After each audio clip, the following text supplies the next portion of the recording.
evening. I'm Linda Teener. I'm the director at UFM Community Learning Center, and I'd like to welcome you to the first of our Lou Douglas lectures for this year. Tonight's lecture is co-sponsored with the Dorothy Thompson Lectures on Civil Rights and Claflin Books and Copies, as well as UFM. Now it's my pleasure to introduce Lyman Baker. Lyman is an instructor in the English department here and a longtime admirer of tonight's speaker. Lyman.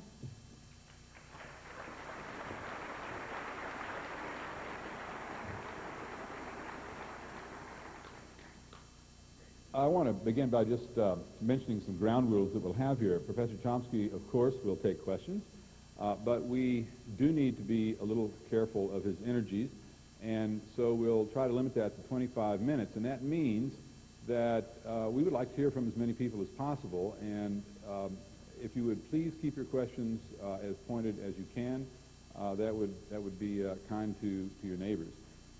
We have two microphones here, one on each side aisle, and the questions will be taken first from this side and then from that side. I believe there is a person from the International Coordinating Committee who is going to ask the first question. I'll ask that person to position himself or herself over on this microphone in time. It's my honor tonight to set a little context to what we're going to hear shortly. I want to do that by getting us to think a little about the notion of enlightenment. A little over 200 years ago, in 1784, the German philosopher Immanuel Kant looked back over the last couple of centuries before him and forward toward the dim future that is now us. He was living at the culmination of an era which had seen an immense progress in knowledge of the natural world. Just think for a minute of that hard-fought revolution in astronomy and physics that began with Copernicus and climaxed in Newton. It's an amazing achievement, and if we trace it out, which I'm not going to do here, we can get some inkling of the justified pride people after Newton felt in the power of human intellect to discover startling, non-obvious truths about the human situation as shaped by the laws of nature. In the political realm, too, as you know, the American Revolution had by 1784 made clear some people were beginning to think beyond what long tradition taught generations to accept as the laws that must govern human societies. Already then, people were speaking of this era as the Age of Enlightenment. So it's not surprising that in 1784, the editors of a newspaper turned to Immanuel Kant, the most famous philosopher of the day, to answer for its readers the question, what is enlightenment? I want to read you just the core of his classic statement. He began with a definition. He must have had freshman English. And it goes like this. You'll have to listen very closely. Enlightenment is a person's emergence from his self-sustained dependency. So we have to go define those terms. Dependency is the inability to make use of one's intellect without the supervision of another. It's like a child. You have to have a tutor. You have to be told what to think. One's dependency is self-sustained. Remember, it's a self-sustained dependency that enlightenment is the emergence from. One's dependency is self-sustained when its cause lies not in defective intellect. You're retarded, you've been brain damaged, you've gone senile or insane, it's a terrible misfortune. When its cause lies not in that, but in the lack of decisiveness and the courage to make use of one's own mind without the direction of another. Dare to know is thus the slogan of the Enlightenment. For Kant, enlightenment is something to be proud of because it takes a certain character to think for oneself. It's not a matter of knowledge for him, it's a matter of character. Its opposite, self-incurred dependency, is something pitiful because it's rooted in laziness and lack of nerve. Here's what he says about laziness. It is so comfortable to be dependent. If I have a book that understands for me, a pastor who has a conscience for me, a physician who prescribes a diet for me, and so on, I don't need to bother myself. There's no need for me to think when I can just pay. Others will take over the whole irksome business for me. Well, that kind of sloth is degrading. So is cowardice. The vast majority, Kant observed, regard the step, this is his language, to independence, quite apart from its difficulty, as dangerous. But he goes on. It's not just their lack of character here. This is something quite deliberately arranged for by those guardians who have so kindly assumed the burden of supervising them. And you can see that Kant was not looking to sustain that aristocracy. He was looking to see it subverted. Our speaker tonight is going to show you some disturbing ways in which the people who have decided to act as our guardians have been working to keep us in a condition of what Kant called dependency. When the discussion tonight is over, you will have formed a picture of how our custodians have invested prodigious resources and effort in cultivating our ignorance and in fostering the laziness and the fear that persuades us that it's too hard and dangerous for us to insist on knowing what they're doing in the name of what they call our national interests. When we're done this evening, you will not know whether our speaker is right. But I hope that you will be convinced that the questions he raises are so important that you must find out the truth for yourself. If you take up this challenge, you're in for a seriously exciting life. If you leave this place tonight determined to take charge of your own education, to take responsibility for using your own intellect, for using it well, you will be joining the great tradition of the Enlightenment. You'll find on the back of the sheet you were given when you entered this auditorium, the yellow one here introducing Noam Chomsky, some possible starting points for pursuing that curiosity. Right now, it's my pleasure to introduce to you the most powerful example that I know of the Enlightenment in our day and age. His own life is a very model of what it is for a human being to take charge of his own education and to bring back news of the universe vital for our survival. In a minute, you'll witness this independence of mind and this breadth of self-education for yourself. But I want to point out something about what you might want to notice in that little intellectual biography you received of Professor Chomsky when you entered this evening. Sometime tomorrow, not now, look it over again.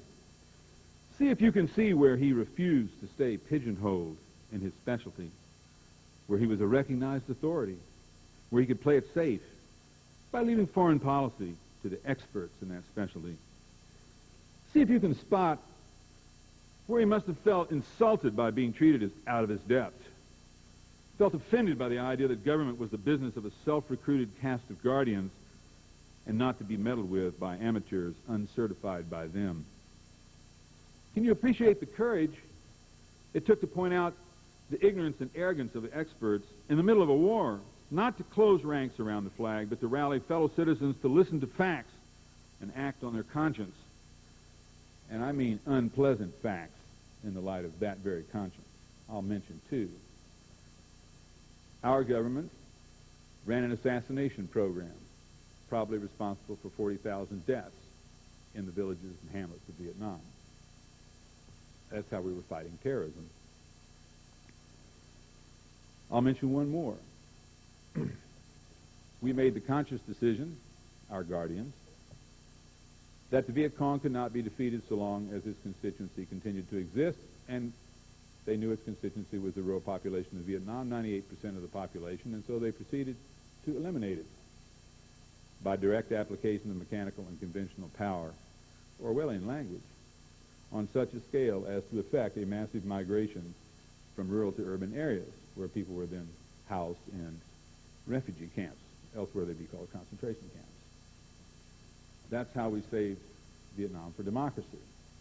We bombed out the way of life of 98% of the population. Pretty horrible.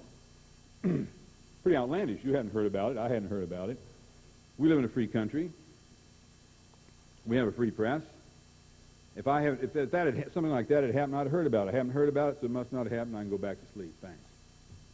It's not that easy. Can you appreciate the immense passion of wanting to know that it took to smoke out the folks who were pursuing the interests not of the nation as a whole, but of the agenda of a narrow majority of powerful people? Can you appreciate the steel will it must have taken to keep pointing out, since the mid-'70s, the role our government has had in encouraging the exterminations in Indonesia? Not just recent news. and turning a blind eye to the Holocaust in East Timor, which did not begin just this year. And when he found himself blocked in trying to bring these facts before the conscience of his fellow citizens, what did he do? He decided to find out why.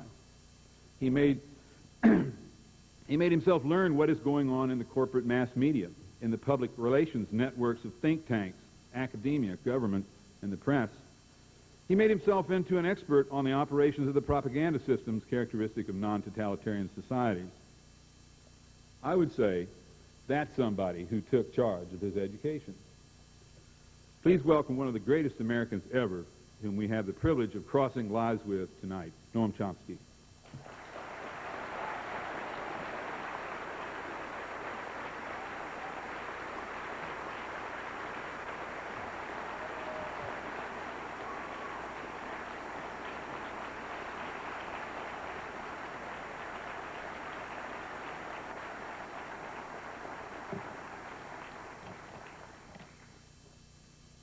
The topic for tonight, sovereignty and world order, that was actually selected some time ago, over a year ago, I think, maybe more. But the choice was prescient, as it turned out. These have been the catchwords of 1999, sovereignty and world order, and in very instructive ways. The concern for sovereignty has gone through two phases. The first phase was in the first part of the year, when the focus was on the U.S. NATO bombing of Yugoslavia. And the second phase is in the last few weeks, in connection with the renewed atrocities in East Timor. And the comparison of those two phases is highly instructive for those who want to understand how world order actually works, and also how our own doctrinal system works. So let's have a look at it. During the first phase, I'm now mostly quoting from leading journals, Foreign Affairs and others. During the first phase, first half of the year, there was a phase of extreme exuberance. We were entering a new era, new in human history, in which the enlightened states will use force when they believe it to be just, disregarding old-fashioned concepts of sovereignty and international law. All of these are now consigned to the ash can of history, where they belong. No more restrictive old rules. The enlightened states will defend human rights. They'll act on their traditional principles and values. Their mission is the defense of human rights is their mission, Secretary of State Albright that time proclaimed with awe by the New York Times. The mission is defied by some parts of the world, namely the rogue states, like, for example, Cuba today, or Nicaragua before it was returned to the free world, or Iraq since 1990, when Saddam Hussein disobeyed orders and Iraq became a rogue state, but not before 1990, when he was a favored friend and ally and a recipient of massive aid while he was just gassing Kurds and torturing dissidents and, in fact, committing by far the worst crimes of his awful career, for which he was rewarded by an increasing flow of military and other aid by the enlightened states. Let me stress right away that these sour notes are irrelevant, declared to be irrelevant. In fact, examination of the factual record is impermissible. It's just sound bites and invectives about Washington's historically evil foreign policy, hence easy to ignore, quoting one of the leading scholar advocates of the new humanism, who's sneering at the absurdity of taking facts taking facts into account in assessing the theological doctrines of the enlightened states, which is quite a wise stance when you look at what the facts tell us. Well, that's the first half of the year. We were deluged with ecstatic pronouncements from leading moralists and political figures and scholars and so on about this remarkable era that we're entering under the leadership of the enlightened states, no longer encumbered by these old-fashioned notions of sovereignty and international law. That's the first phase. Now let's go to the second phase. Second phase is the last few weeks. The tune changed, and changed very radically, as attention shifted to East Timor, where there was a renewal. Actually, since the beginning of the year, there's been a very sharp renewal, but it finally reached the point where it could no longer be ignored in the last few weeks. There was a renewal of the terror and violence and massacres that have been going on for 25 years. That's actually the worst slaughter of relative to population since the Holocaust. Now it turns out that sovereignty has to receive delicate and exaggerated respect, even when there is no sovereignty, because of course Indonesia has no claim to sovereignty in East Timor, apart from the claim that resides in the support given to its aggression by the great powers, in particular the enlightened states, in particular the leader of the enlightened states. So here we have to have very great concern for sovereignty. Turns out that human rights don't matter. We have to put aside our mission. We have to ask for the invitation of the invaders before any move can be made, like withholding military aid and so on, because that would be intervention in a sovereign state, and we can't think of doing that. Suddenly the picture is exactly the opposite. From total disdain and contempt for sovereignty, in the case of Serbia, which by accident happens to be the only corner of Europe that's resisting U.S. plans for the region, their sovereignty doesn't matter at all. But when we turn to a client state, one of the major mass murderers of the modern period, then concern for sovereignty is so exalted that we have to delicately observe it even when there's no sovereignty at all. Well, interesting transition, and it does raise some questions. What happened? What's the difference? One difference that might come to mind is the one I just mentioned. In one case, the state whose sovereignty doesn't matter happens to be an enemy state. In the other, it happens to be a client state.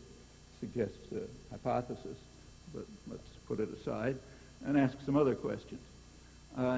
The first question is, I mentioned that the first half of the year was a period of enormous exuberance about the remarkable new age and, great era, enlightened states, et cetera, et cetera.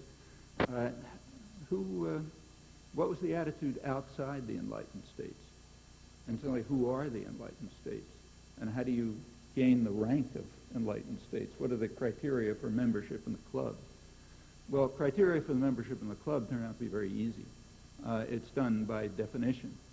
You become an enlightened state not by virtue of your record. In fact, the record is declared irrelevant, and if anyone were to look at the record, it would hardly provide the right qualifications, but it's just true by definition. The United States is an enlightened state by definition. It's a tack dog. Great Britain is an enlightened state as long as it follows orders. And anyone else who enlists in a crusade is an enlightened state. Everyone else is a rogue state. So it's very easy to make the distinction. What is the attitude of outside the enlightened states toward the remarkable new era? Well, you really don't find very much about that in discussion here, but if you make an effort, you can discover it. What you find is that outside of the self-defined enlightened states, there was shock and dismay over the contempt shown for sovereignty and international law. So if you go to, that's true even of some U.S. client states like Israel and Egypt, but if you go beyond to, say, India or Thailand or Latin America, the reaction was pretty uniform. Fear. Most of the world Well, their attitude was pretty well expressed by the Archbishop of Sao Paulo, who asked who were they going to attack next and on what pretext. There was a considerable talk throughout much of the world about the need to develop deterrence, nuclear weapons or some other deterrent to defend oneself from the enlightened states, who now apparently feel free to do anything, to rampage at will, having no deterrent at all. In fact, if you look across the world, a fairly general, I think an accurate description would be that the more that a state had the capability to use violence at will, the greater was its contempt for sovereignty, that is, the sovereignty of others. The United States overwhelmingly had far more capability to use violence than any other competitor, and here the exuberance was overwhelming, and it declines until you get to the traditional victims. In fact, the break was very close to what's nowadays called the North-South division. That's a euphemism for the distinction between the old imperial countries and their old colonies. In the former colonies, there was shock, fear, and dismay. In the imperial states, particularly the more powerful of them, enormous exuberance over the end of any barriers to use of violence, such as these kind of musty old notions of international law and sovereignty. That's a pretty general conclusion. I think you'll find an accurate one if you look at commentary around the world, here and elsewhere. And again, it suggests some hypotheses about what's going on. This nevertheless requires some further qualifications, because the attitude towards sovereignty in the leader of the enlightened states, the United States, the self-defined leader of the United States, of the enlightened states, its attitude towards sovereignty was more nuanced than what I just suggested.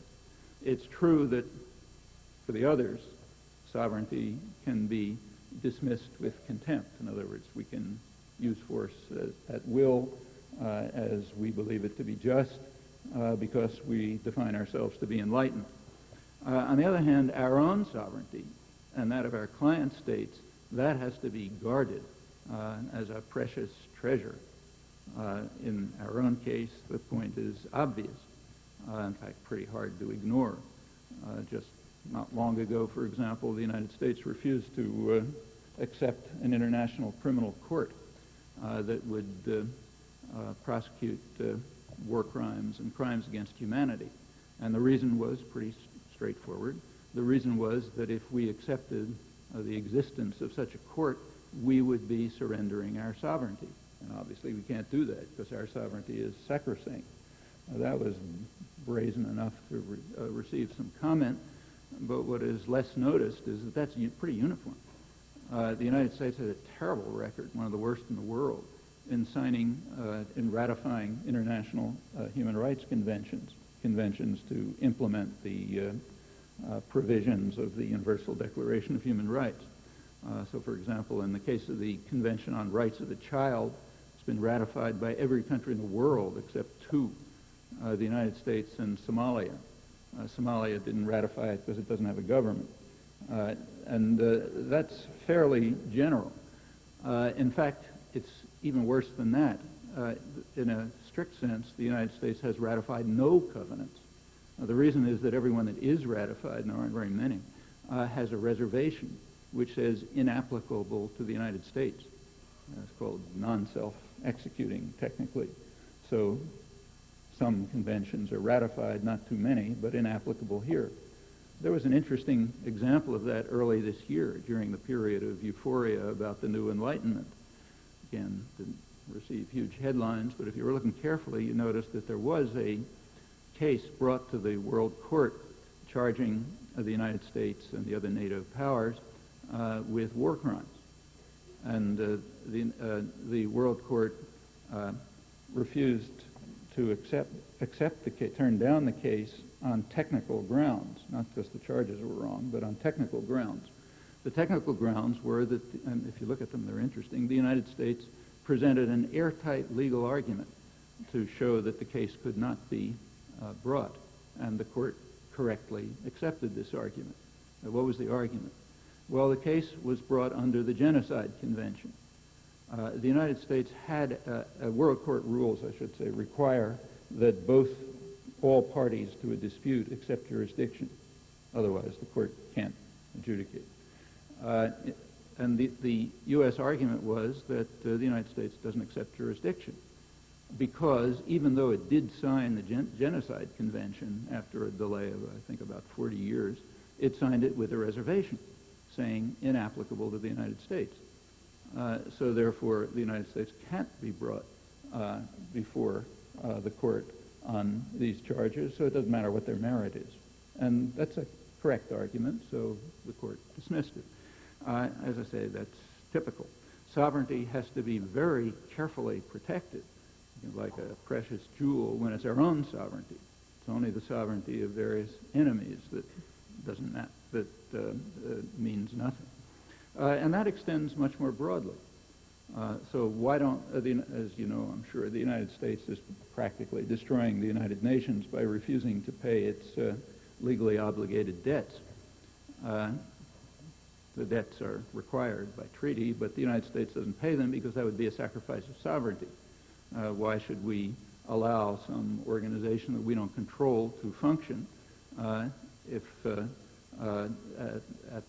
at the expense of our own freedom to act? So the U.S. just doesn't pay its debts or adhere to treaties generally.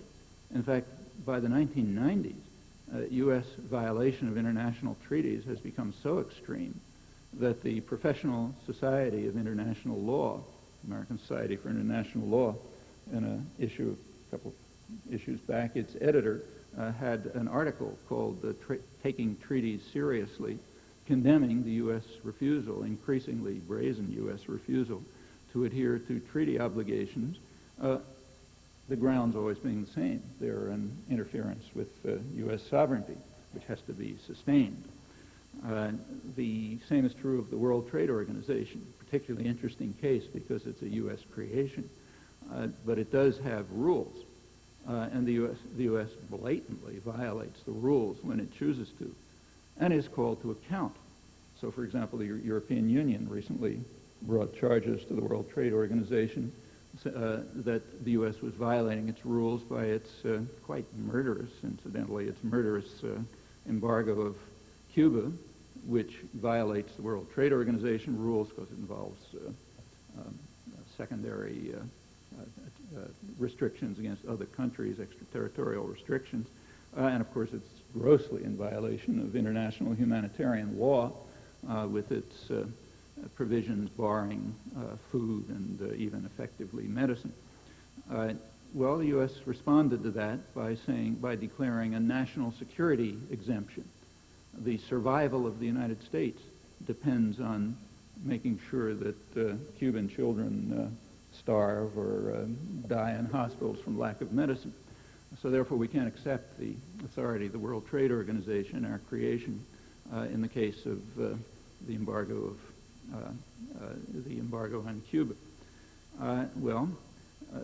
The idea that this is a national security issue is perhaps too idiotic to discuss, but it illustrates again the extreme dedication to our own sovereignty, our right to do anything we want, right in the midst of the period when we're hailing the new era in which sovereignty doesn't matter anymore, because the enlightened states will lead the world to, on their mission of preserving human rights. For years, the attack against Cuba had been justified on Cold War pretexts. Cuba is a tentacle of the evil empire threatening to strangle us. That was always complete nonsense. The formal decision to overthrow the government of Cuba was made secretly in March 1960, when there was no connection between Cuba and the Soviet Union. After the Cold War ended, the attack against Cuba got harsher. These facts alone undermine totally the Cold War arguments, but it's more interesting when you look at the real arguments, which have now been declassified, so you can look at them. When the Kennedy administration came in, among its first acts was to extend the attack against Cuba, and it had a Latin American mission. President Kennedy had a Latin American mission which surveyed the situation in the hemisphere. It was led, its report was transmitted to the president by historian Arthur Schlesinger, and of course he discussed Cuba, the conclusions about Cuba, and he described the threat that Cuba posed to the United States. The threat was, I'm now quoting it, the spread of the Castro idea of taking matters into one's own hands, a serious problem in a region like Latin America where wealth is very highly concentrated, quoting again, and the poor and underprivileged, stimulated by the example of the Cuban Revolution, are demanding opportunities for a decent living. Well, that's a threat, so we obviously have to defend ourselves against it and carry out terror and embargo and invasions and so on to block the threat. And certainly there was a Cold War element. Schlesinger adds that Russia is hovering in the background, offering development loans and presenting itself as a model for industrialization in a single generation. So that's a real Cold War issue. Incidentally, if you think this through, you get a good understanding of what the Cold War was about since 1917. Those models and efforts at independence cannot be tolerated because they undermine a world system which has to be organized on different grounds. It has to be organized in the interests of the privileged and the wealthy and the powerful, the ones whose sovereignty has to be protected and respected, while everyone else's can be dismissed and ignored. I should add that the contempt for sovereignty is nothing new in the early part of this year. It just reached, it just became expressed with extraordinary exuberance as part of the justification for bombing a European country, but it's standard. Contempt for sovereignty is as old as American history. Those of you who remember your American history will know that it begins in the 1770s and goes on without a break until today. So the sovereignty of others is of no account if they're in our way, if they're what are called rogue states, meaning not following orders, but our own sovereignty and that of our client states and those that join with us, that has to be protected. None of this is new, but also none of it matters. It's all, remember, declared irrelevant. It's just facts. This contempt for others and for international law and insistence on respecting respecting the sovereignty of clients and, of course, our own sovereignty, this is often expressed in very crude and crass ways, which publicly, which you should attend to. They're important. So, for example, when Dean Acheson, who was a highly respected statesman and one of the creators of the post-war world and a senior advisor to the Kennedy administration, in 1962, at the time when the plainly illegal embargo of Cuba was instituted, Acheson gave a defense of it, public defense, before the American Society of International Law. And in that defense, he pointed out that that the power, prestige, and position of the United States is not a legal issue. So no questions of international law arise when the prestige, position, or power of the United States is at stake, because we're above all that. Okay? He said international law has its uses. Its uses, he said, are to gild our positions with pleasant verbiage when we can do so. But other than that, if our own prestige, power, or influence is at stake, international law is irrelevant. Well, it's an accurate statement. The United States didn't invent that position, of course. Every country in the world, including Andorra, would take the same position if they could get away with it. But the United States happens to be able to get away with it. That's what it means to be the biggest thug on the block. You can get away with such things. And you can also get away with self-adulation for your magnificence and being an enlightened state, leading carrying out all sorts of wonderful missions. An even more dramatic example, and one that would be taught in every school in a society that valued its freedom, was the reaction of the United States, public reaction, when a case was brought against the United States at the World Court by Nicaragua in 1985. That reaction was interesting. The United States, as I'm sure you should know, or I hope you know, refused jurisdiction. The World Court nevertheless condemned the United States for what it called the unlawful use of force, in other words, war crimes, against Nicaragua, ordered the United States to desist and to pay substantial reparations. Of course, that was dismissed with the usual contempt. The war was immediately escalated, and reparations we don't bother talking about. But what's interesting in this connection is the reasons. The State Department legal advisor gave the official reasons why the U.S. will not accept the World Court judgment. The reason is, I'm now quoting, that members of the United Nations cannot be counted on to share our views and often oppose the United States on important international questions. Hence, we must reserve to ourselves the right to decide when court rulings apply and will not accept compulsory jurisdiction by the court over any dispute involving matters essentially within the domestic jurisdiction of the United States as determined by the United States. In this case, the issue within the domestic jurisdiction of the United States was Washington's war against Nicaragua, what the court condemned as the unlawful use of force. Well, as I say, that should be taught in schools. Everybody should know that by heart. And if in a society which valued its freedom, it would be known. Also known would be the declarations of Secretary of State George Shultz, who was regarded as Mr. Clean of the Reagan administration, explaining this. What he said is the following. He said, negotiations are a euphemism for capitulation if the shadow of power is not cast across the bargaining table. And he condemned those who advocate utopian legalistic means like outside mediation, the United Nations, and the World Court, while ignoring the power element of the equation. Those remarks are not without precedent in modern history. You can think of a few examples. The delivery was carefully timed. They were delivered at the moment of the U.S. bombing of Libya, of Libyan cities, Tripoli and Benghazi, killing many civilians. Incidentally, the first bombing in history, which was planned and executed for primetime television.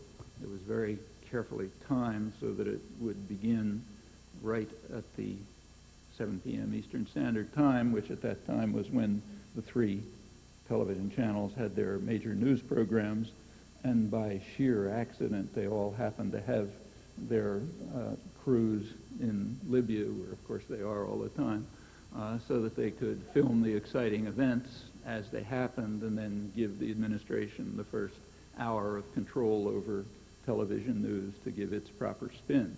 You're somehow not supposed to notice this, just kind of happened. Well, all of these, again, are things that are worth knowing, teaching, should be known by heart, in fact, and they tell us a lot about the U.S. attitude towards sovereignty, its own sovereignty. Sovereignty of others is treated with the same contempt that it has been since the 1770s.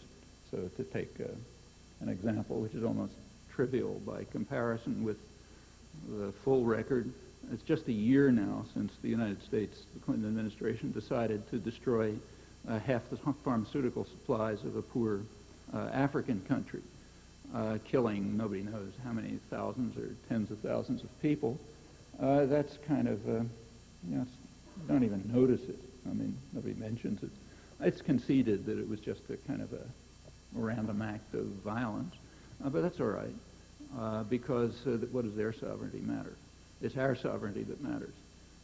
That's during the period of Enlightenment, the first phase. I haven't gotten to the second phase yet. Well, it's not only let's go to the second phase. Here we see that it's not only the United States that has this august position in which sovereignty has to be treasured, but also client states. So Indonesia, for example. Indonesia has one of the most brutal and murderous records of the modern period, but as they renewed the atrocities in East Timor this year, their sovereignty had to be very delicately respected, even though it does not exist. Remember, this is their sovereignty in East Timor is comparable to that of Saddam Hussein's in Kuwait or of Nazi Germany's in occupied France. Exactly that amount of sovereignty exists, but it has to be respected, treasured, in fact. The official U.S. position has been that it is their responsibility, Indonesia's responsibility, to keep order in East Timor, the country that they have conquered and where they have massacred maybe a third of the population. It's their responsibility. We don't want to take it away from them. I'll come back to the details of this, but that remained the U.S.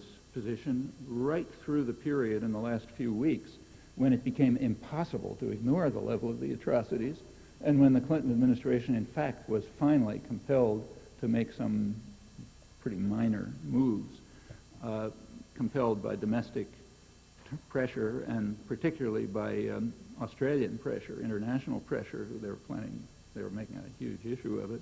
And Clinton did finally, about a week ago, 10 days ago, have to make a few indications to the Indonesian generals that this wasn't nice, and that sufficed for them to reverse course totally, which indicates the latent power that has been available throughout. Incidentally, this continues while we're talking. There are hundreds of thousands of people who were driven up into the hills in East Timor, where they're apparently starving to death as far as anyone knows.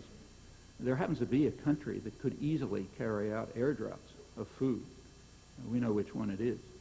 Has the logistic and technical capacities to drop food to people starving to death in the mountains where they have been driven by forces armed and trained by the United States and supported by the United States. You don't notice it happening. In fact, you don't even notice anybody talking about it because it's out of the question. Remember, our mission is to defend human rights, but not when human rights are being trampled on in a horrendous fashion by a client state that we've been supporting in its atrocities and massacres for 25 years here alone and also in other places. So there's no talk about the Air Force dropping food to starving refugees. The Air Force is quite capable of destroying civilian targets in a country whose sovereignty doesn't matter. There we pinpoint bombing, destroy civilian targets, and so on. That's fine. But it's not capable of dropping food to starving people. That's not ancient history like last week. That's today. Sovereignty is granted by the United States, denied by the United States. These are among the prerogatives of power, and the flatterers at the court have to explain to us why this is all noble and elevated. There's a lot more to say about this. If you'd like to bring it up, I'll give some other examples. There's some rather remarkable cases in the Middle East right now. But let me just, the new era was, without going into further details, the new era was well defined by a figure who was highly respected in the United States when he says the right things, that happen to be ignored this time, namely Alexander Solzhenitsyn, during the first part of this year when he described the new era that the United States was announcing as a new era based on the principle that might is right. And that's correct. And that is, in fact, the position that was echoed throughout a good part of the world, probably a large majority of it, outside the self-defined realms of enlightenment. Well, what's the attitude of the United States and other self-defined enlightened states towards human rights? Same answer. Might is right. Examples are legion. I'll just keep to 1999. let's take East Timor. Just quick, give you a brief review of some of those sound bites and invectives that you're not supposed to know about according to the guardians of doctrinal purity, and which aren't too well known, unfortunately, but they should be. In December 1975, Indonesia, a U.S.-supported state, client state, invaded the territory of East Timor, to which it had no claim whatsoever. The invasion was carried out with U.S. arms, which by treaty with Indonesia can be used only for self-defense. The U.S. secretly expressed the hope that the invasion would be carried out quickly without too much attention to the fact that U.S. arms were illegally being used. The U.S. did declare an arms embargo because there was a lot of protest, but violated it at once by sending new arms under the cover of the embargo, including vitally needed counterinsurgency equipment. The Security Council of the United Nations acted. It condemned the invasion unanimously and ordered Indonesia to withdraw at once. But that had no effect, and the reason why it had no effect was explained by the U.S. ambassador, again in words that would be memorized by anyone who valued the freedom that they enjoyed and who has an interest in world affairs, international law, and human rights. This is not some right-wing reactionary. This is Daniel Patrick Moynihan, a liberal senator from New York, who was the UN ambassador. He wrote his memoirs a few years later, 1978, and in the memoirs he explains why the Security Council was ineffective. What he says is that the United States wanted things to turn out as they did. The State Department wanted the United Nations to be utterly ineffective in anything that it might do. I was given the task of carrying this out, and I carried it out with considerable success. Well, that's frank and open. He also was aware of the success. He goes on to say that in the next few months, about 60,000 people were reported killed, about the same percentage of the population as the numbers that Hitler killed in Eastern Europe during the Second World War. His comment, not mine. And then he says, well, after that, the matter disappeared from the press so that the whole thing was successful. It did indeed disappear from the press and was literally and was quite successful, but the fighting didn't stop. Only the reporting stopped. And it's also out of history. Try to find some mention of it in the discussion, which has been pretty intense in the last couple of weeks. What happened after that is that the Carter administration took over, the Human Rights Administration, and provided a new flow of arms to Indonesia, which it immediately used to carry out the attack to near genocidal levels. The people had been driven to the mountains. The Indonesian army, using new arms, jet planes, napalm, and so on, supplied by the Human Rights Administration, carried out a massive attack to drive the population down to the protection of the Indonesians, as the State Department put it. It's at that point that the church and other sources in East Timor tried to get the world to recognize what was going on. It's from that point, it's at that time that the figure of 200,000 killed, which is now widely accepted, was presented by the church as a plausible estimate. At that time was denied, now it's conceded. And so it continues right up till the present. There was a moment of hope early this year. In January, Indonesia, the Indonesian president, interim president, proposed a referendum in which the people of East Timor could decide between independence and autonomy. The Indonesian army, which runs it, reacted at once by stepping up atrocities.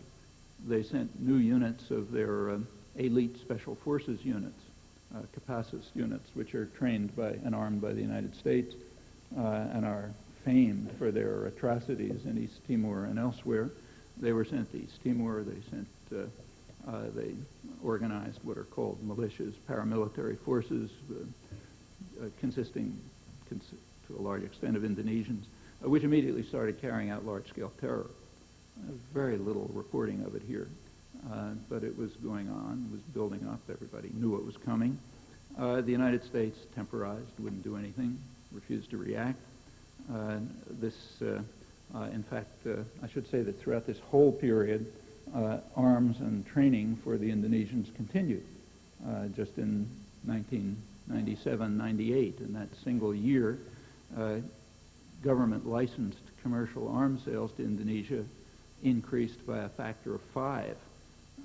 Training exercises, the Pentagon has just announced about a week ago, the training exercises continued up until August 25th, 5 days before the referendum.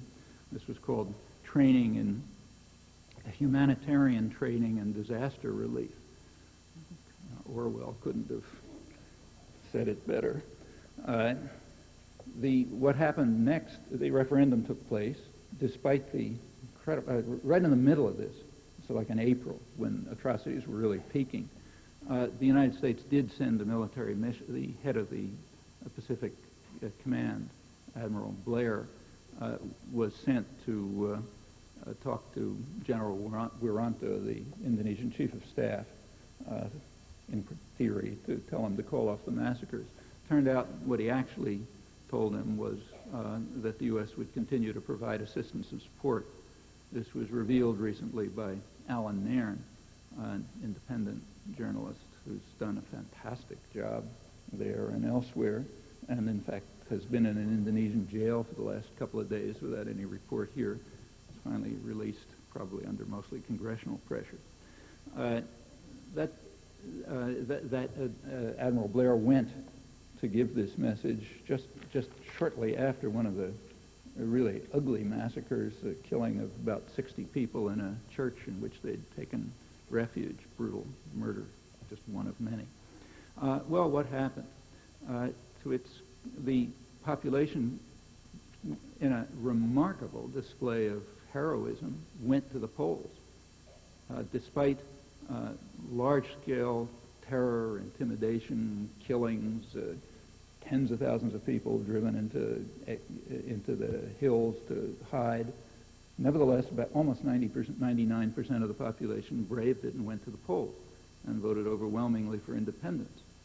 The reaction to that was steps to virtually wipe the country out. In the next couple of weeks, we're now in early September, massacres, nobody knows how many people were killed. Thousands, tens of thousands, maybe half the population or more was expelled from their homes, just huge atrocities. Finally, as I mentioned, the United States was compelled to take a stand, to register objection, at which point the Indonesians called it off, meaning they could have done it all along. Well, to its credit, the New York Times ran an op-ed about this.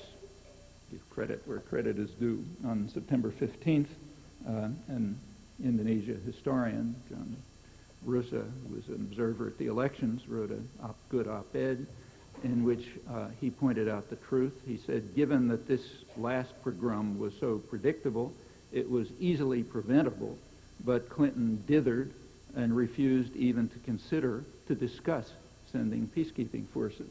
That's true. That's exactly what was going on all this year as the Australians got more and more furious at U.S. refusal even to consider a peacekeeping force. Those who have some historical memory would know that this is a replay, an ugly replay of almost exactly what happened 20 years ago. 20 years ago, after this huge massacre in which hundreds of thousands were killed, finally Indonesia agreed to allow members of the Jakarta Diplomatic Corps to make a brief visit to East Timor to see what they felt secure enough to allow some in. One of them was Carter's ambassador, Ambassador Masters. Ambassador Masters witnessed a disaster which those who were with him compared with Biafra and Cambodia. What came next was described in testimony at the United Nations by one of the leading Indonesia historians in the world, Benedict Anderson, American historian of Indonesia. He testified that Ambassador Masters delayed for 9 long months refusing to request humanitarian aid even internally in the State Department until the Indonesian generals gave him the green light, saying that they felt secure enough to allow the Red Cross in and to allow humanitarian aid in. In other words, just what happened again in the last couple of weeks. Same story, repeated. Well, all of this, unfortunately, happens to be rather typical of the attitude towards human rights, as do the reasons. The reason why the reasons were actually stated pretty frankly in the last couple of weeks several times, including by a senior Western diplomat in Jakarta in Indonesia, who said it very simply. He said, Indonesia matters, East Timor doesn't. It was explained in more detail in a front-page story by two Asia specialists of the New York Times, who pointed out accurately that the Clinton administration had to make a calculation in which they compared on the one side the importance to us of a resource-rich country of a couple 100 million people, from which we make enormous profits, and on the other side a poor, impoverished country of 800,000 people. Make that calculation, it's pretty obvious how to react. It was put more graphically by high American officials who early in the year said, in East Timor, we don't have any dog in that race. In other words, it doesn't matter what happens there. Just a few weeks ago, they changed their tune. They said, yeah, we do have a dog in the race, a big dog, namely Australia. Australia's making a fuss, and they matter, so now we have a dog in the race, so we have to change. What about the population of the country who have been tortured and massacred with our aid for years? Well, they're not even a small dog. Well, that's the way human rights really work. Let me just go back to the first phase and ask what was the first phase of the year. Let's ask what was happening then. In April, last April, right in the midst of this euphoria about the grand new era and so on, there was an anniversary, the 50th anniversary of NATO in Washington, widely reported. It wasn't a joyful anniversary because it was the meeting was under the somber cloud of ethnic cleansing in Kosovo, and therefore a lot of gloom and concern about ethnic cleansing. It took a good deal. You have to admire the commentators, journalists and others, who were able somehow to overlook the fact that some of the worst ethnic cleansing of the 1990s was within NATO, not across its borders, but within NATO, namely in its southeastern corner, in Turkey, NATO member, under the jurisdiction of the Council of Europe and the European Court of Justice, which regularly hands down condemnations for ethnic cleansing and other atrocities, 8 of them last year. And that was no small affair, way beyond Kosovo. 2 to 3 million refugees, about 3,500 villages destroyed, 7 times Kosovo, tens of thousands of people killed, Kurds, all far beyond Kosovo, even after the bombing, let alone before the bombing. How did it happen? Well, it happened thanks to the Clinton administration. As the atrocities peaked, the Turkish government uses approximately 80% U.S. arms. As atrocities mounted through the 1990s, after the Turkish government rejected in 1992 peace negotiations offers from the Kurdish rebels, atrocities picked up. That's when those numbers I just mentioned came. And the Clinton administration sent an increasing flow of arms. In fact, Turkey became the leading military importer in the world. And this is advanced armaments, like jet planes and napalms and so on. And you look through the records, I mean, any imaginable kind of atrocity was carried out. All of this right within NATO, right in the 1990s, actually continuing now, ignored at the NATO anniversary meeting, and in fact, throughout. Take a look do a database search on the press. If you don't want to bother, don't do it. I've done it. I'll tell you what you'll find. Essentially nothing. Because this is a huge atrocity, huge ethnic cleansing, terror, torture, everything you can think of, but carried out by the Enlightened States. In fact, by the leader of the Enlightened States, within NATO. Therefore, it doesn't merit comment. Right at the moment when we are supposed to be overwhelmed with compassion for the victims of ethnic cleansing in an enemy state, namely in Kosovo. Let's finally take a look at that one. Now we're back to the peak example, the one we're supposed to look at, the atrocities in Kosovo. Well, there's a kind of a mantra that's repeated over and over, which says that in the case of Kosovo, for once we did the right thing. Yeah, I've done all sorts of bad things here and there, but there we did the right thing. We acted on our principles and values. We acted completely altruistically.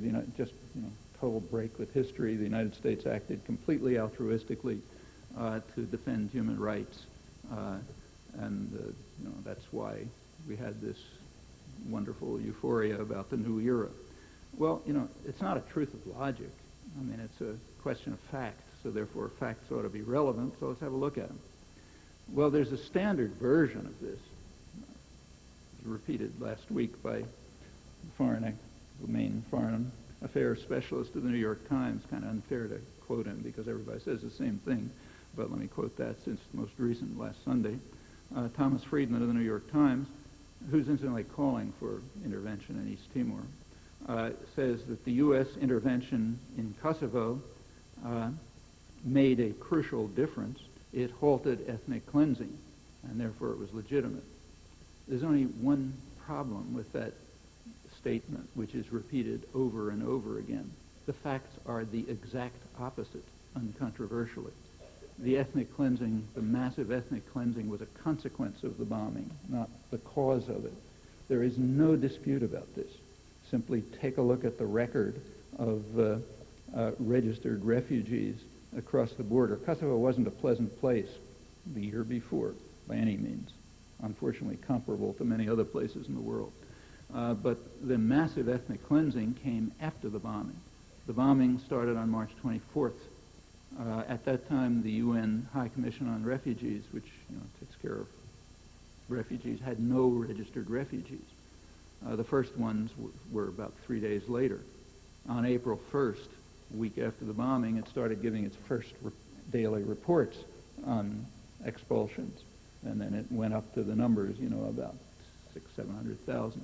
It's after the bombing. Furthermore, it was predictable. In fact, according to the U.S. commander, NATO commander, U.S.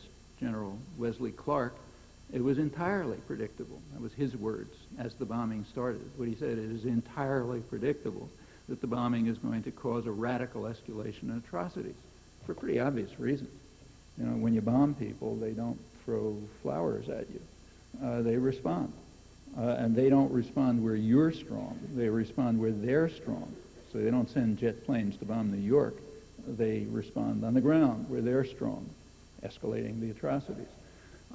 Furthermore, General Clark went on to say that the NATO operation, I'm quoting him, was not designed as a means of blocking Serb ethnic cleansing. Well, that's true. It couldn't have been, because the ethnic cleansing was, the worst ethnic cleansing by far, was stimulated by the bombing. It was a consequence, not a cause. Furthermore, although the bombing was predicted and the atrocities were predicted and predictable, there was no preparation for them. In fact, it's worse than that.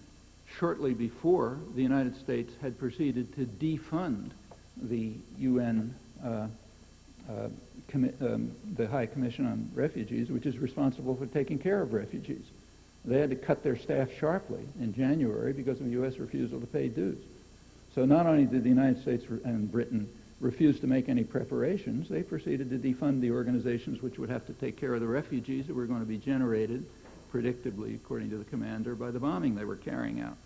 Well, put all that together, and it increases the criminality of Clinton and Blair by quite a substantial measure. That only scratches the surface. There's no time to go into further details. But I really urge you to take a closer look. I've reviewed a lot of this in print if you're interested. But you can find the facts easily enough. They're not obscure. And what they reveal is that even in the single chosen case, it is totally impossible to believe a single word of the exalted rhetoric, let alone all the other cases that aren't discussed. like the ones I've been talking about. In fact, if you look a little bit further in history, you find that all of this is completely familiar.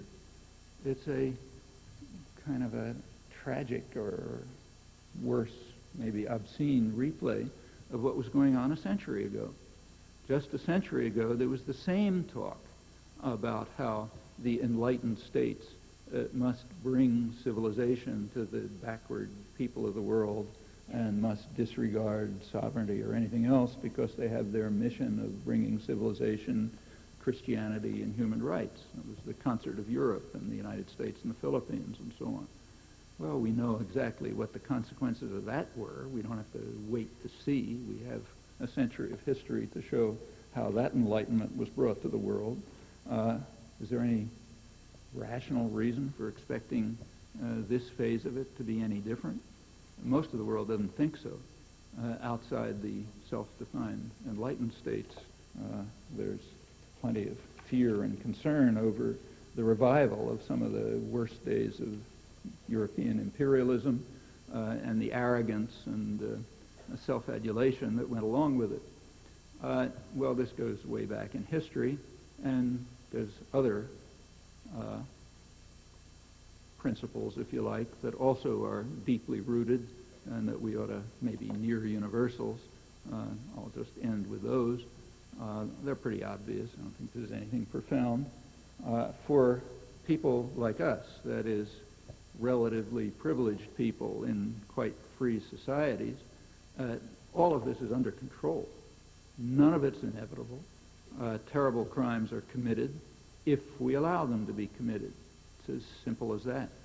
We're not talking about things happening on Mars or crimes being committed by Attila the Hun, but crimes being carried out by forces that are in principle under our control if we want to control them. We're not confronting laws of nature. These are questions of will and choice. You can't undo the past, but at the very least, you can look at it honestly. You can choose to look at it honestly, to learn lessons from it, and to use those lessons to affect the future.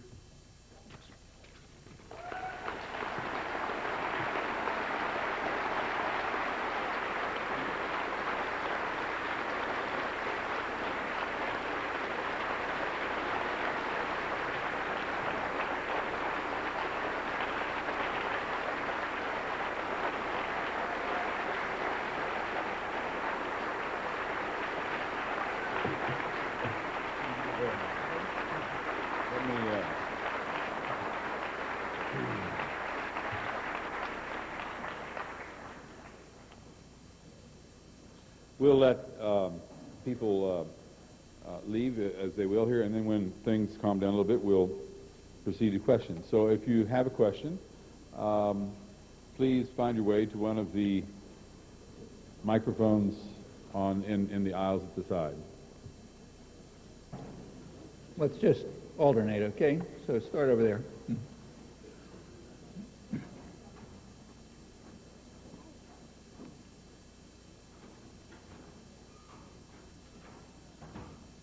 Thank you for taking my question. As a preceding example, I'll just say that in light of the recent discussion about the Board of Education decision here, one of the deans here at the college said something to the effect of the board made a mistake by giving local districts flexibility to decide their curriculums, saying that we can't be leaving statewide standards up to local districts. In light of this kind of expanding the focus, I would appreciate if you comment on the ramifications of the sentiments behind this statement in the context of a government defending its sovereignty over and right to impose its will on its own people, kind of defining its own people as an enemy state, to use your own terminology. I'm not sure I caught that exactly. There was a statement, let me see if I got it. There was a statement saying that you can't leave educational decisions to the local? Yeah. They have to be imposed from above by state regulation or something? Yes. Well, I mean, I hate to comment on something that I don't know anything about, and I know nothing about the situation, so it doesn't make any sense to ask me. I mean, in general, it sounds like a totally improper point of view, but not knowing anything about the details, I really can't comment.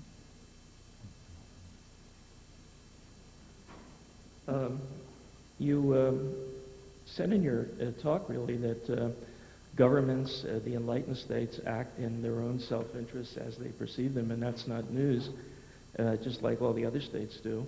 And you said that when they do so, they engage in hypocrisy, and they do so inconsistently, and that's not news either. But I kept waiting for the second part of your talk, where you would tell us how to respect national sovereignty and still deal with guys like Milosevic and Saddam Hussein and General Wiranto and Assad and people like that.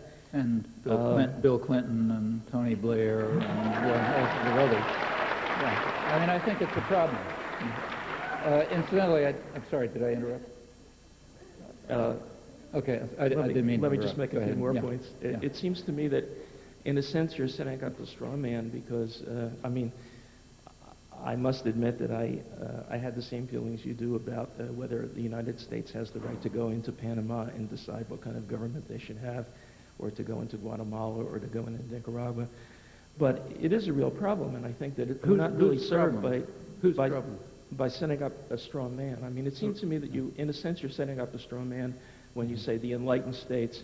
Well, they call and themselves, don't look, distinguish. that's not my phrase. They're calling themselves the enlightened states. Okay. Yeah, that's a quote. Right? But I don't think they're enlightened states. But the United States of Nixon is not the same as the United States of Carter, is not the same as the United States of Bush. Really? I mean, was it the which was the United States that was sending arms to Indonesia when they killed 200,000 people in East Timor? That was Carter. We're not allowed to say that, you know. What we're allowed to say, like, for example, Anthony Lewis, the New York Times, at the outside limits of dissent, is allowed to say that Kissinger did some bad things. Let's wait for someone to say what Moynihan and Carter and Richard Holbrooke, our current ambassador at the United Nations, what they were doing. In fact, they were presiding over the worst period of the atrocities. And what did the United States have to gain by intervening in Somalia? In Somalia, we know exactly what they had to gain because they told us. The chairman of the Joint Chiefs, Clayton Powell, described this as the best public relations operation for the Pentagon that he could imagine. They needed, his picture, which I think is plausible, is that there was problems about raising the Pentagon budget, and they needed something that would be, look like a kind of a cakewalk, which would give a lot of prestige to the Pentagon. Somalia looked easy. Let's look back at the background. For years, the United States had supported a really brutal dictator who had just devastated the country. He was finally kicked out. After he was kicked out, and it was 1990, the country sank into total chaos and disaster with starvation and warfare and all kind of horrible misery. The United States refused certainly to pay reparations, but even to look. By 1992, by the middle of 1992, it was beginning to ease. The fighting was dying down. Food supplies were beginning to get in. The Red Cross was getting in roughly 80% of their supplies, they said. There was a harvest on the way. It looked like it was finally sort of settling down. At that point, all of a sudden, George Bush announced that he had been watching these heartbreaking pictures on television on Thanksgiving, and we had to do something. We had to send in humanitarian aid. The Marines landed in a landing which was so comical that even the media couldn't keep a straight face. Take a look at the reports of the landing of the Marines. It must have been the first week of December 1992. They had planned a night, there was nothing that had gone on, but they planned a night landing so they could show off all this fancy new night vision equipment and so on. But of course they had called in the television stations, because what's the point of, PR operation for the Pentagon if there's nobody to look for it? So the television stations were all there with their bright lights and that sort of thing. And as the Marines were coming ashore, they were blinded by the television lights. So they had to send people out to get the cameras, the cameramen to turn off the lights so they could land in the fancy new equipment. As I say, even the media could not keep a straight face on this one. and they reported it pretty accurately. Also reported the PR aspect. Well, the idea was, you could get some nice shots of Marine colonels handing out peanut butter sandwiches to starving refugees, and that would all look great. And so it looked for a couple of weeks until things started to get unpleasant. As things started to get unpleasant, the United States responded with what's called the Powell Doctrine. The United States has an unusual military doctrine. It's one of the reasons why the U.S. is generally disqualified from peacekeeping operations that involve civilians. Again, this has to do with sovereignty. U.S. military doctrine is that U.S. soldiers are not permitted to come under any threat. That's not true for other countries. So countries like, say, Canada or, Fiji Islands or Pakistan and Norway, their soldiers are coming under threat all the time. The peacekeepers in southern Lebanon, for example, are being attacked by Israeli soldiers all the time and have suffered plenty of casualties, and they don't like it. But U.S. soldiers are not permitted to come under any threat. So when Somali teenagers started shaking fists at them and more, they came back with massive firepower, and that led to a massacre. According to the U.S., I don't know the actual numbers, but according to the U.S. government, about 7,000 to 10,000 Somali civilians were killed before this was over. There's a close analysis of all of this by Alex de Waal, who's one of the world's leading specialists on African famines and relief altogether, academic specialist. His estimate is the number of people saved by the intervention and the number killed by the intervention was approximately in the same ballpark. That's Somalia. That's what's given as a stellar example of the humanitarian intervention. The other example that's given, if you want, I'll go through it, is Haiti, which tells the same story. It was an atrocity. In fact, if you can, I've been curious. Here's an exercise for you. I've tried it myself. You can try. See if you can find all through history, human history, an example of a humanitarian intervention. That is an intervention that was undertaken by some state with humanitarian intent. Okay. Now, if you look at the big, thick case books of international law, international humanitarian law, you find some examples. They point out that it's really hard to find an example, but they give a few. Well, you take a look. I won't. If you want, I'll go through them. I've done it. If you go through those examples, they collapse on inspection. It's extremely hard to find them. This may be the null set. It's not clear that there ever has been a humanitarian intervention. That is, one with humanitarian intent. There are interventions that have had humanitarian consequences, which is something quite different. In recent years, there have been several, and it's instructive to look at them. There are two that are the most dramatic cases. One of them was the Vietnamese invasion of Cambodia in December 1978, which kicked out Pol Pot and did terminate huge massacres just as they were peaking. The worst massacres, piles of skulls you see all the time. They were in late 1978, and that's when the Vietnamese invaded. They threw out Pol Pot. That ended those atrocities. How did the United States respond to that? Well, bitterly condemned what were called the Prussians of Asia, and they were punished for their crime of terminating Pol Pot's atrocities. First, they were punished by a Chinese invasion, which the U.S. supported. Then they were punished by an extremely harsh embargo. It's not bad enough what we did to Vietnam, but they had to be punished again because of the crime of throwing out Pol Pot. That was the reaction to that intervention. The second major case in the modern period is the Indian invasion of East Pakistan, what's now Bangladesh, in, 1971, I guess. That also stopped a huge massacre. How did the U.S. respond to that? Well, it practically went to war with India. Seventh Fleet was sent into the Bay of Bengal, all kind of threats, embargoes, this and that. Total fury. At that point, the reason for the fury, apparently, was primarily that Kissinger was furious because he was planning a secret trip to China through Pakistan, and I think he seemed to be concerned that he was going to lose some good photo ops because of this.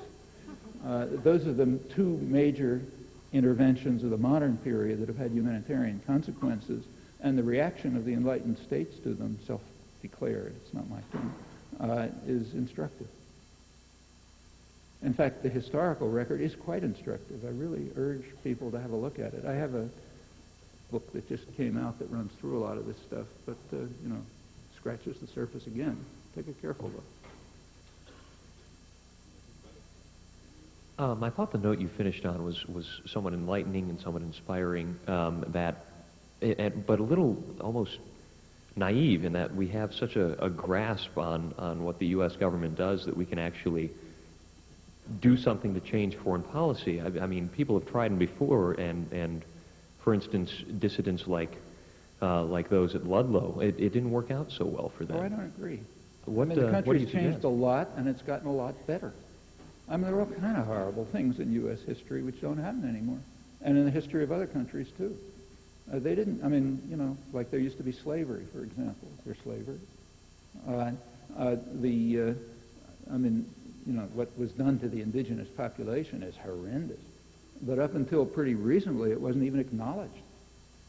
As recently as 20 or 30 years ago, it wasn't even acknowledged. Now, at least it's acknowledged.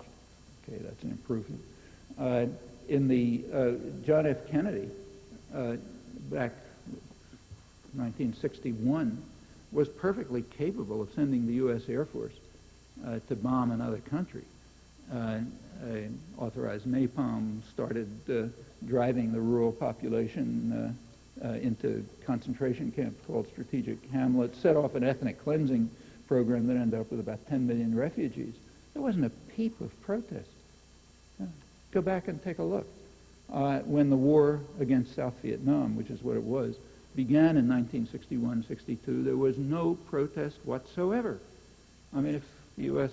wants to send the Air Force to bomb some other country and to smash it, kill who knows how many people, who cares? You can't do that now. I mean, now it's extremely hard for the government to use violence, and they recognize it. Those are changes. And there are many other changes.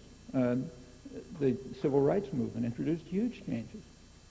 Rights of women have completely changed, and rights of working people too. I mean, it wasn't until the 1930s that there was even in the 1920s, the unions were totally smashed by violence. It wasn't until the 1930s that you got the right to organize. If you look over history, there has been constant struggle, including the one you mentioned, like the Ludlow massacre, sometimes defeats, but over time, things improve, and they improve through struggle, not gifts from God. Take just East Timor. Let me just take this last example. I mean, when all of these horrors were going on in the late 1970s, it was impossible to get a word about them. That was much worse than it is now. But you literally could not get a word. Ben Anderson's testimony, which I mentioned, he is maybe the leading Indonesia scholar in the world. It wasn't reported. I think I'm the only person who reported it. Now, it's now 20 years later, same story was replayed, and in fact, it was reported. It was even an op-ed in the New York Times by an Indonesia historian. All right, for the people of East Timor, it's not they're not exactly cheering about the difference. But the difference is nevertheless significant, and it will save thousands, maybe tens of thousands of lives. That didn't just happen, It happened because at first an extremely small number of people, I can virtually name them, mostly young people who dropped out of school to work on it and so on, just kept plugging away at it. And finally got enough people in Congress interested so that they started pressuring and finally got a solidarity group going and were able to lobby and finally broke through the media barriers too. That's how things happen. Pardon? No. The least of it. Yeah. Dr. Chomsky, I'd like to thank you for coming here, and I'd like to thank you for all your contributions that you make to ZMAG. It's a great resource. I think learn a lot of things from that website. But in your book, Deterring Democracy, you make many connections between capitalism and democracy that ultimately end up leading to human atrocities and eliminations of freedom. In light of this, what are we to do with democracy and capitalism? Are they inherently corrupt, or is there something we can do to fix the situation? I think they're inconsistent. I mean, democracy is inconsistent with capitalism.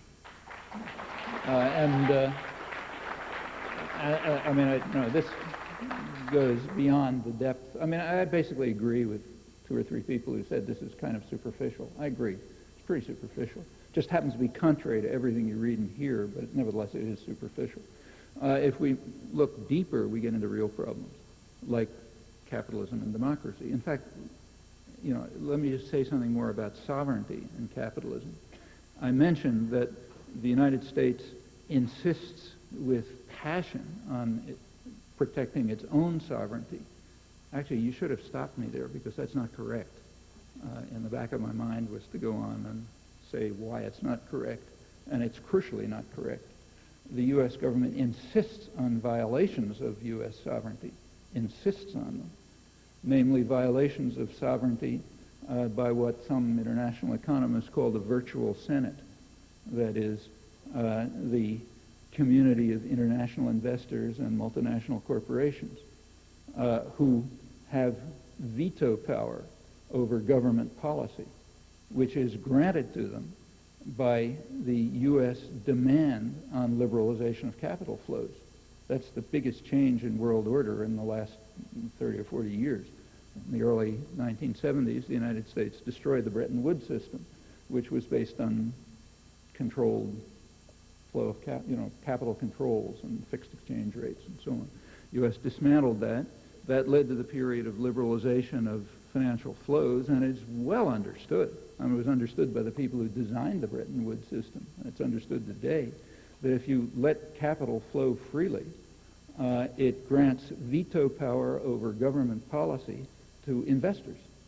If they don't like some policy, like suppose some government, say ours, is carrying out what the community of investors, banks, financial institutions, big corporations, so on, what they consider irrational, meaning policies that just benefit the population and don't increase profits, like, say, healthcare or education or environmental protection or all of these irrational actions. If some government commits itself to irrational acts like that, the virtual Senate can stop it, namely just by emptying the capital out of the country. And when it's flowing at $1.5 trillion a day, that's quite a weapon. That overwhelms countries, including ours. Well, that is an attack on sovereignty, which is strongly supported by the U.S. government. And it's an attack on U.S. sovereignty. Well, it sounds like a contradiction until you recognize, you ask yourself, what does the word United States refer to? Not to the population, rather to the corporate elite that runs the country. That's the United States. And it's their sovereignty that's being defended, not the sovereignty of the population. Well, that's a direct conflict between democracy and, liberalization of financial markets, a form of capitalism, and a very powerful one.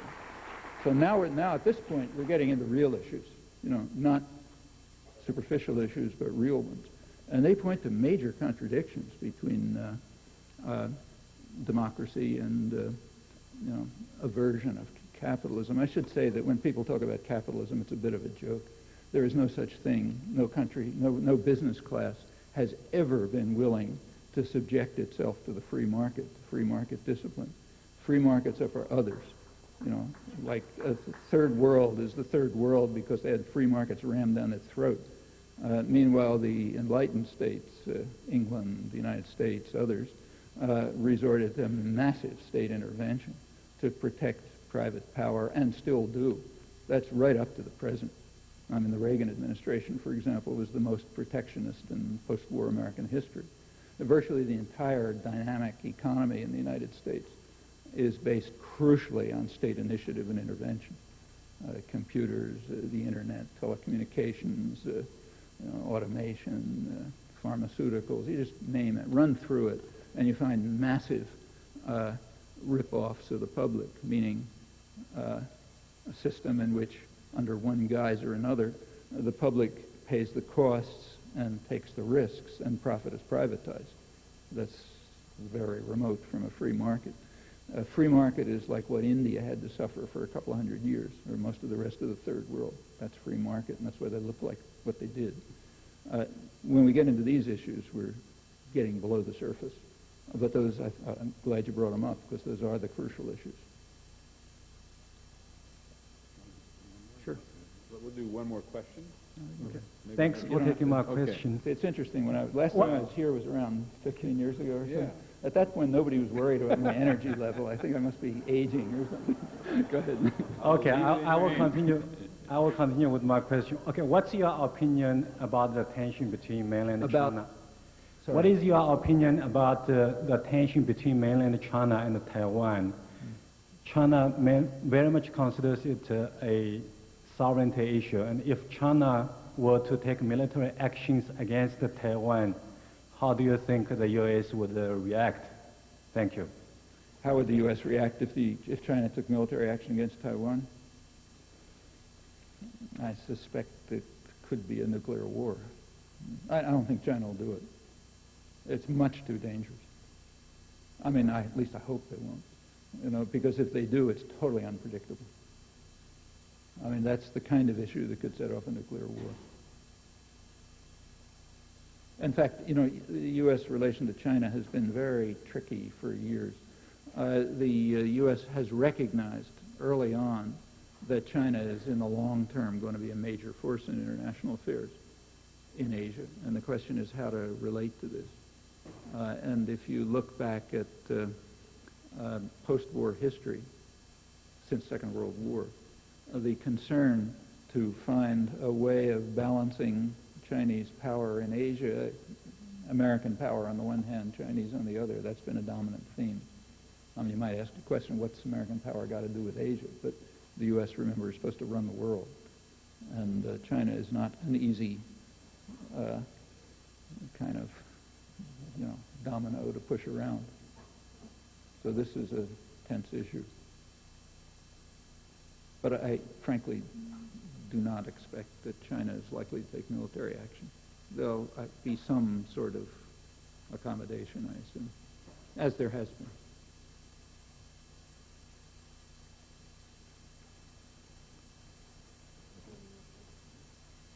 My question may fall in line with that last one in an oblique sort of way.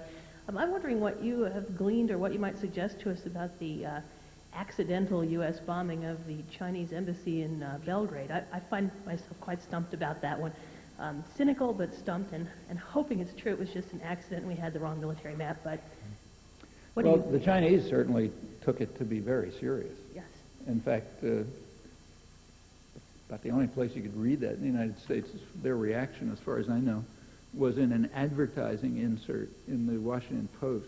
They took out a big insert, like 10 pages or so, which were English translations from the Chinese press, which were pretty angry, bombing the embassy, killing three journalists, and they took it to be a deliberate act.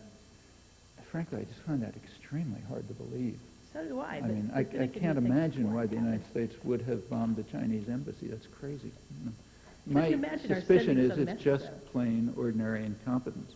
The incompetence, and you shouldn't be surprised at that, the incompetence of intelligence agencies is legendary. I mean, every one of which you have records at all, whether it's the CIA or the Israeli Mossad or British M6 or whatever they're called.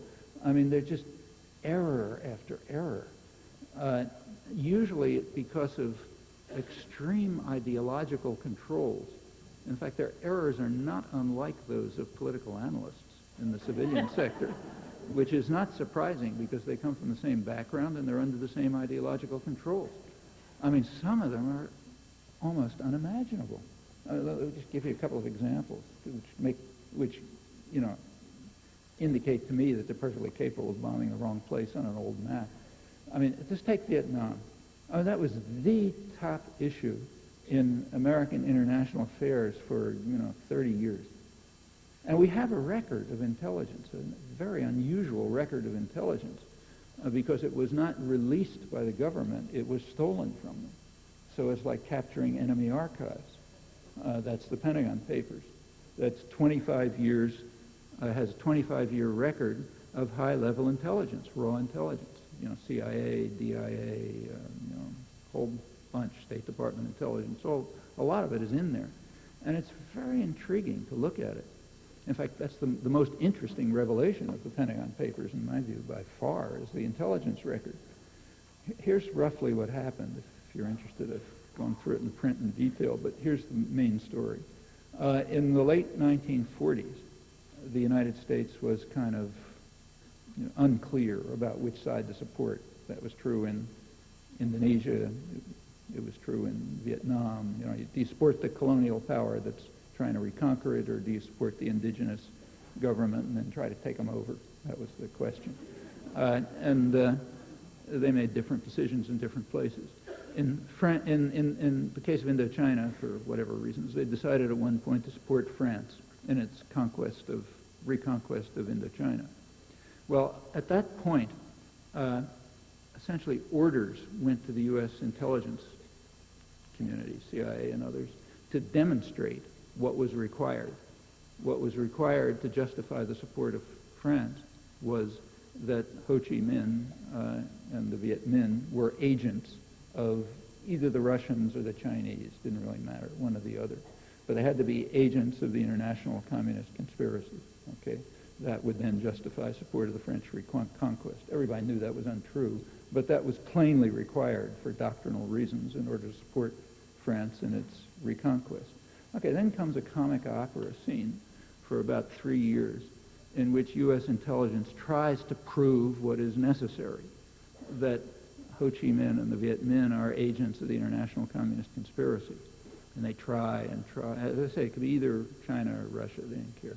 Anything would do. They couldn't do it. They couldn't find anything. They came back. Occasionally they would say, well, we think we found a copy of Pravda in the Bangkok legation or something. But finally, the intelligence concluded, look, this is very weird, but this is the only place in Southeast Asia where a nationalist movement has no connections at all with China or Russia. Okay, what was the conclusion? The conclusion in the State Department was, okay, this proves that they're agents of the international communist conspiracy. Ho Chi Minh is such a loyal slave of, Pickett, Mao, or, Stalin, that he doesn't even need orders. He just does it automatically. So they don't even have to have connections. All right, from that point on, U.S. intelligence never investigated the question of whether the North Vietnamese, that's what they were following their own national interests. That issue was not discussable. In fact, in this 25-year record, turns out there's one staff paper, which was never even submitted, that raises the possibility that Ho Chi Minh and the Viet Minh were concerned with their own national interests instead of acting as agents of the international communist conspiracy. Well, anybody with their head screwed on knew that they were following national interests. But U.S. intelligence could not contemplate that possibility because it was doctrinally unacceptable. That's very similar to what was going on in the academic world, I should say. And you can't imagine a more dramatic case of, I don't know what you call it, incompetence or whatever, doctrinal control. And this happens all the time. I mean, let's take, say, the Israeli Mossad, which has a reputation for, fantastic insights and so on. I mean, Israel invaded Lebanon in 1982 with the intention of destroying secular Palestinian nationalism. That was the goal. It was basically an attack on the PLO. Okay, what did they get? Well, they ended up with a fundamentalist Islamic movement which drove them out of Lebanon. Hezbollah, Israel's major defeat. They were expelled from most of Lebanon by a resistance movement which was basically Islamic fundamentalist. Okay, they did destroy the secular PLO, and instead what they got was an Islamic fundamentalist movement that they couldn't control. Drove them out of most of Lebanon. What did they do next? They did exactly the same thing in the West Bank. They undermined the secular PLO, and they ended up with Hamas on their hands, which they can't control. And they don't understand it. They just keep making the same mistake over and over again. It's just out of ideological fanaticism. And I think you find that wherever you look at intelligence activities. The idea that they could make use a 3-year-old map and aim at the wrong building doesn't sound very surprising to me. But I don't know. I think that's a relief to hear, but I'm not sure. Well, yeah, I'm not sure either. I mean, how do I know? I'm just guessing. Well, my string is being pulled from a secret direction. Okay. And so let us thank Professor Chomsky for his considerable insight.